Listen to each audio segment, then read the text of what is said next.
Magandang gabi, mga kababayan. Naririto naman tayo sa isang usapin patungkol sa desisyon ng International Criminal Court of Justice, International Criminal Court sa kaso ni Digong Duterte, na kung saan ay nagdesisyon ito na may jurisdiction daw ang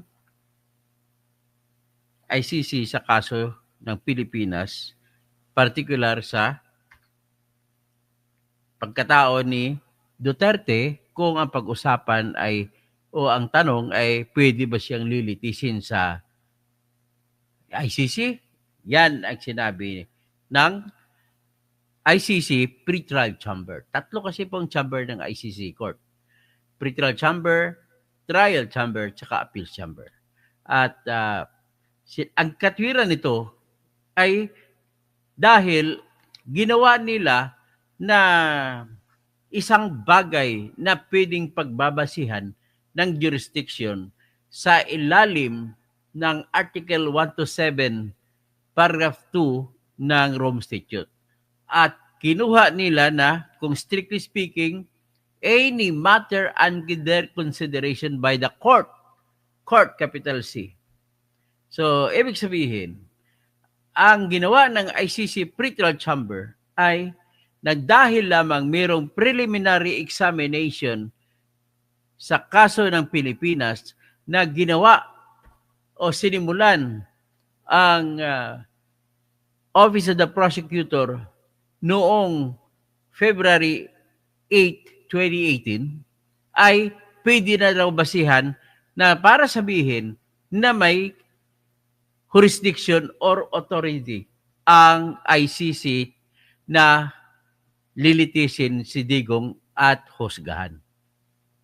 Siyempre pa, pag sinabi mo ganun, Digong, kasama na yon sila ni expectedly si Bato, si Bongo, kung mapasama nila, si Alexander Vitaliano o Vitaliano Aguirre, na number 1 sa bar exam sa Philippine Supreme Court yan, na taga Quezon Province, ay nabanggit ang pangalan niya, baka isasama siya dahil po siya ay kabrad ni Duterte sa fraternity ng Lex Taliones diyan sa San Beda College of Law. At sila ay nagkasama diyan. So, siya ay ginawang Justice Secretary ni Duterte. So, dahil diyan, sinasabi na, in-expect lang natin na ang basihan, kung basahin mong decision ng International Criminal Court, ang binasihan talaga nila kung bakit may jurisdiction daw sila ay sapagkat nagkaroon ng preliminary examination bago pa mapaalis sa ICC o Rome Statute ang Pilipinas. So, yan po ang usapin. Ngayon, ipakita ko sa inyo yan, basahin natin ang desisyon. Ipakita ko po, i-upload ko po decision.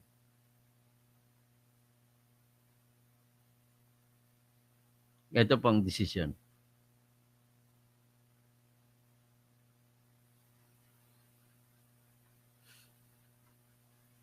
So, nakita nyo yan?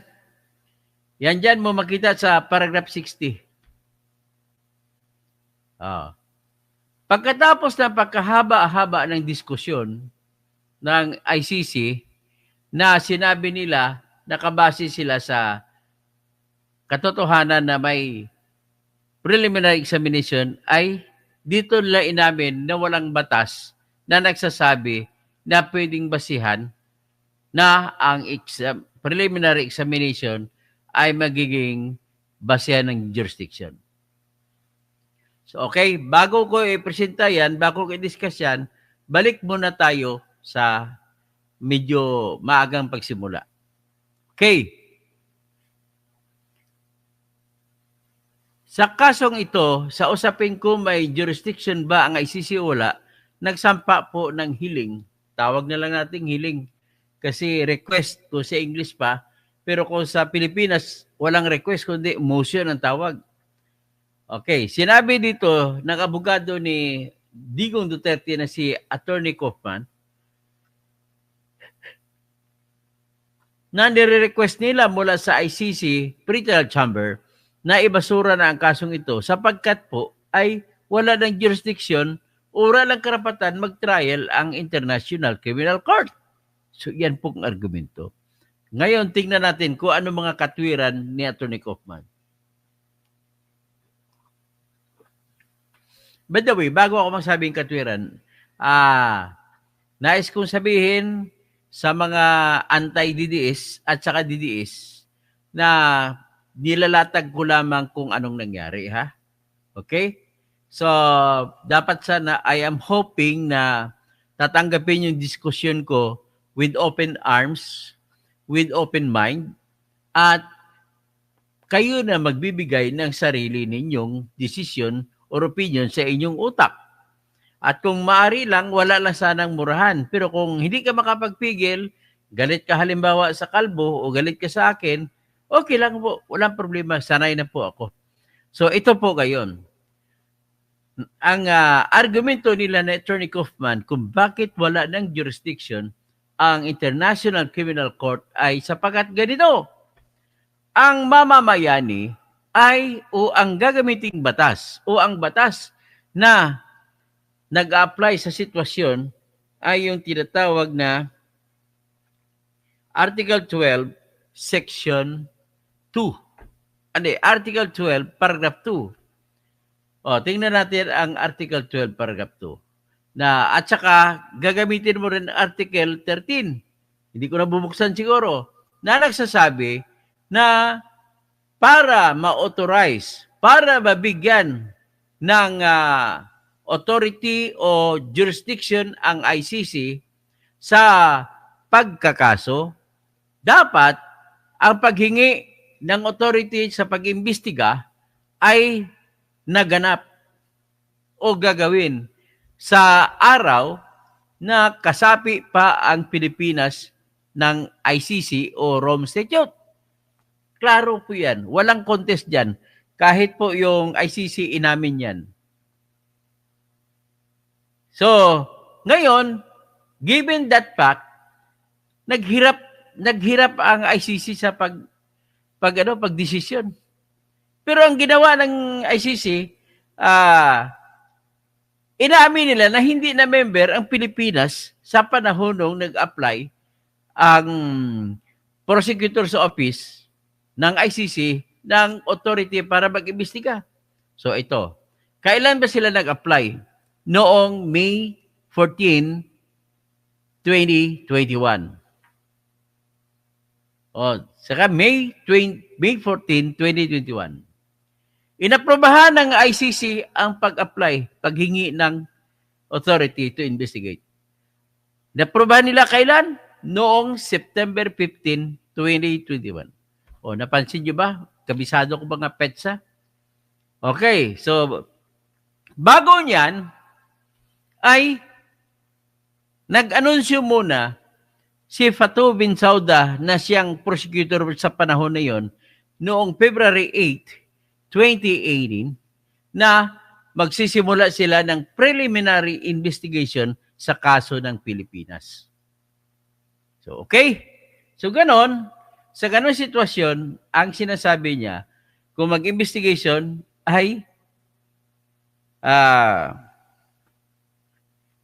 tika mo na, saan na ba ko? Sinasabi nila na maghingi sila ng paghingi nila ng nung February 18 pala, ulitin ko lang, February 18, 2018 ay naghingi sila, nag-anunsyo sila na magkaroon ng preliminary examination. Ano ang pagkakaiba sa examination at investigation? Para maintindihan niyo po. Ang examination po ay yung action, kagaya parang nag-imbestiga lang sila. Sila lang imbestiga. Nangangalap sila ng ebidensya sa pamamagitan ng internet o kung sino pang ibang lalapit sa kanila na magbibigay ng ebidensya. Yan ang preliminary examination. Ano naman ang investigation? Ang investigation ay formal na mag-investigate kasi base sa kanilang preliminary examination, mukhang may ebidensya na imbestigahan na talaga. Sa pag-investigate naman, ang pakay ng investigasyon ay para malaman kung may reasonable ground to proceed to issue warrant of arrest. Ayan. So, ang problema natin ito, nakasaad po sa Rome Statute, ulitin ko lang, sa Article 12, Paragraph 2, kailangan member pa ang Pilipinas ng ICC kung mag-apply kayo ng authority to investigate. Pero ang ginawa nila, nag-apply sila nung hindi na member ang Pilipinas. Sapagkat, bakit?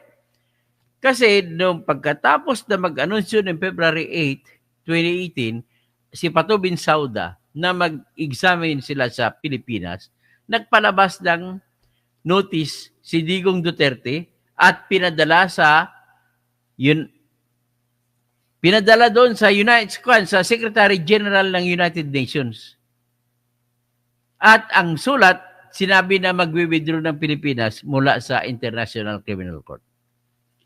So, base naman sa Article 127 ng Rome Statute, may 4 na kondisyon na ikonsidera na mag-withdraw na ang isang bansa. Pero ang pag-withdraw po ay karapatan ng isang bansa, hindi pwede harangan ng ICC. Ang tanging magagawa lamang ng ICC ay magbigay ng 4 na kondisyon.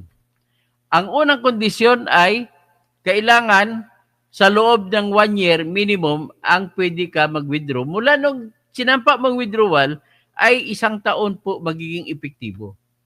Minimum yan. Pwede maging mataas.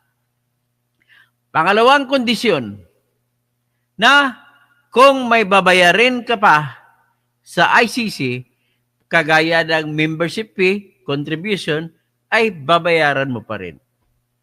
Number 3 condition, kung nagkaroon ng kooperasyon o pakipagtulungan sa gitna ng Pilipinas at ng ICC, basta nangyari ang pakipagtulungan bago magiging final ang withdrawal, ay pwede pang magkaroon ng obligasyon ang Pilipinas sa kooperasyon o sa pakipagtulungan. Ang tanong, meron bang pakipagtulungan na nangyari? Inamin naman ng ICC, walang pakipagtulungan na naganap sa gitna ng Pilipinas at ng ICC sa loob ng panahon na member pa ito at sa loob ng panahon na ito ay nag-aantay na lang mag-expire ang withdrawal period. Pangapat, na kailangan ang lahat ng mga, kung ano man ang bagay, any matter, na konsidera ng korte sa panahon na hindi pa naging final ang withdrawal, ay may obligasyon pa rin ang Pilipinas. Sinasabi obligasyon, hindi jurisdiction. So anyway, ang sinabi ng korte, dahil daw may obligasyon pa, makipagtulungan pa rin, obligado pa rin Pilipinas. At tinukoy nila yung any matter na preliminary examination. So dahil sa preliminary examination, nagdesisyon ang International Criminal Court na may jurisdiction sila, yung pretrial chamber. Okay, ganon. Ang ginamit nilang dahilan, tandaan nyo, preliminary examination. Iba yan kaysa investigation. Ngayon, basahin natin ang Article 60 na pinapakita ko. Article number 60 pala, hindi article. Itong paragraph 60 na sinabi ng pretrial chamber ng ICC. Sabi niya, the chamber observes. Nakita ng chamber. Sabi, the chamber observes. So, Englishin ko muna, tapos i-translate sa Tagalog. The chamber observes that in future situations, it may not be that every preliminary examination would encompass a matter which was already under consideration by the court. Within the meaning of Article 127, Paragraph 2 of the statute, a finding in this regard is not an automatic exercise and needs to be approached with utmost caution to avoid any abuse. Each situation will need to be analyzed on its merit. See? Sa Tagalog pa, nakita ng chamber na sa mga dumarating na araw, hindi ibig sabihin na ang lahat ng preliminary examination ay pwedeng sabihin na magiging matter which was already under consideration by the court. Kung i-apply mo ang Article 127, Paragraph 2. Ngayon, sabi niya, kung determinahin mo yon kung anong ibig sabihin ng preliminary examination, ay hindi daw yon automatic the exercise of jurisdiction. Kundi, kailangan daw i-approach niyan na mag-iingat, na may tudong ingat para hindi makapag-abuso.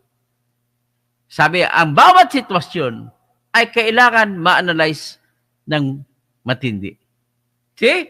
Ibig sabihin, wala palang batas na nagsasabi na ang preliminary examination ay magiging basehan ng any matter para magkaroon ng jurisdiction ang ICC.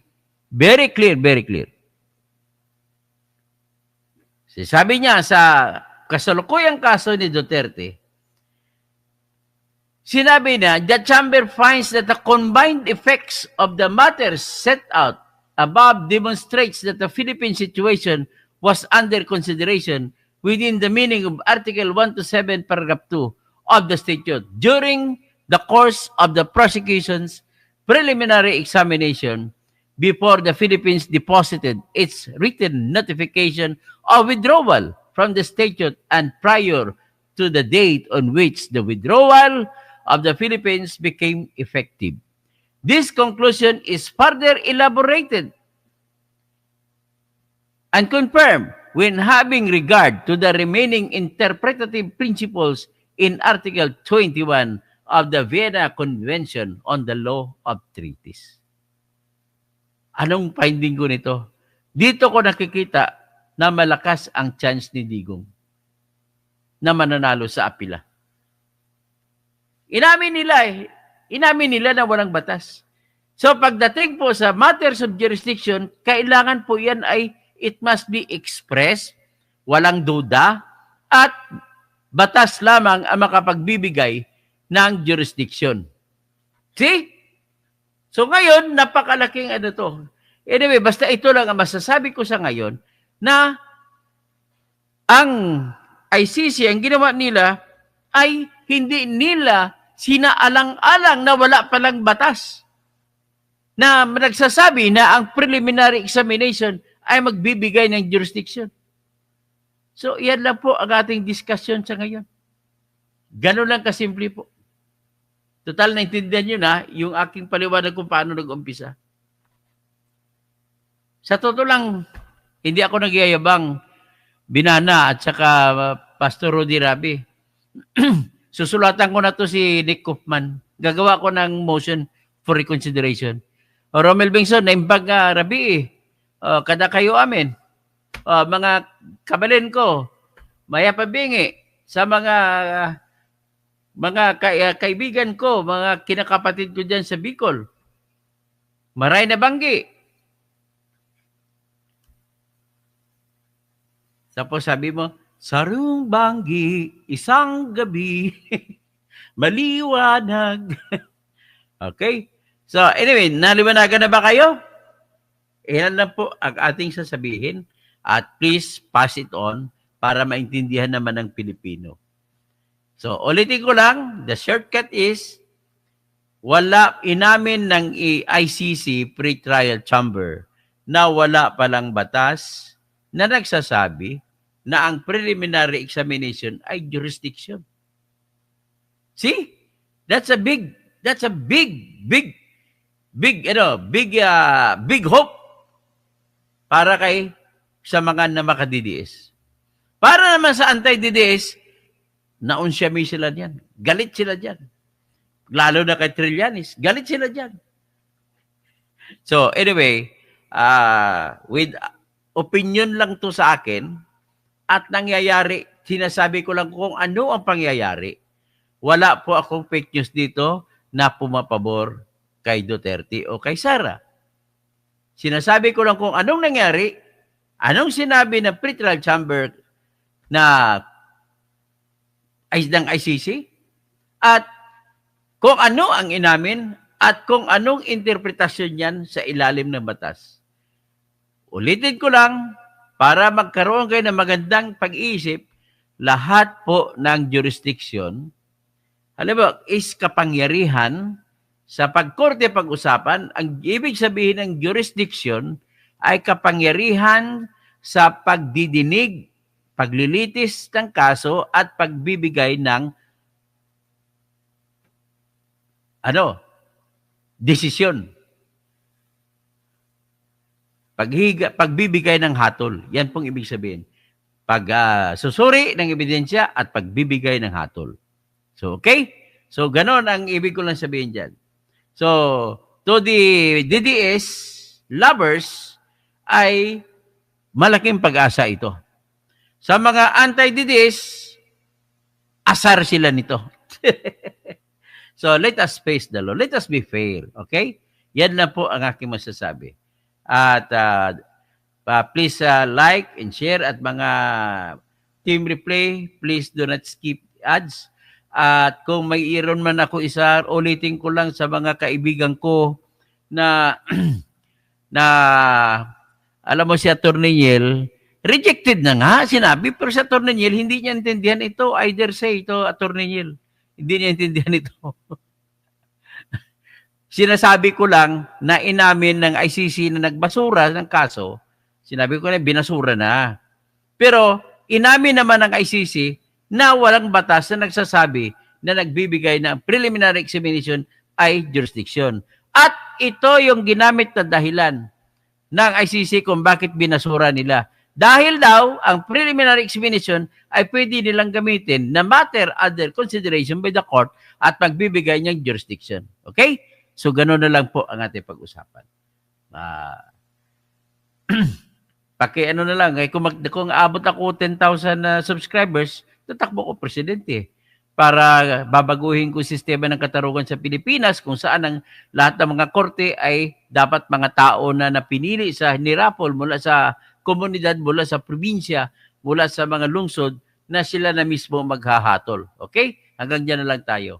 Para wala nang mga judge na lagi madaling takutin, madaling bilhin. At ganoon din sa pagdidesisyon kung sino kakasuhan sa korte, gagawa tayo ng grand jury. At sila na tao ang magdesisyon sa bawat probinsya, bawat lungsod, kung sino ang dapat kasuhan. At lahat ng mga kasapi ng grand jury ay magsiservisyo lang ng 6 na buwan. Papalitan sila ng panibagong pinili. Ang sa trial jury naman, kada kaso, iba-ibang tao ang uupo para makinig at maghusga. Pagdating naman sa ombudsman, ilalagay ko hindi ang ombudsman ang magdesisyon, kundi magpoporma sila ng tao, raffle kung sino ang magdedesisyon. Ganon gagawin natin. After all, all powers, lahat po ng powers, ay nanggaling sa tao. Tao po, lahat tayo. Sinasabi po diyan sa Section 1, Article 2 ng ating Constitution na nagsasabi, the Philippines is a republican and democratic country or state. Tapos sinasabi, sovereignty resides in the people. At sinasabi pa, all government authority emanates from them. Ano naman ang all government authority? Includes the power ang power sa paggawa ng batas, kapangyarihan sa pagpapatupad ng batas, at kapangyarihan sa paghuhusga kung mayroong awayan sa ilalim ng batas. Okay? Hanggang dyan na lang tayo.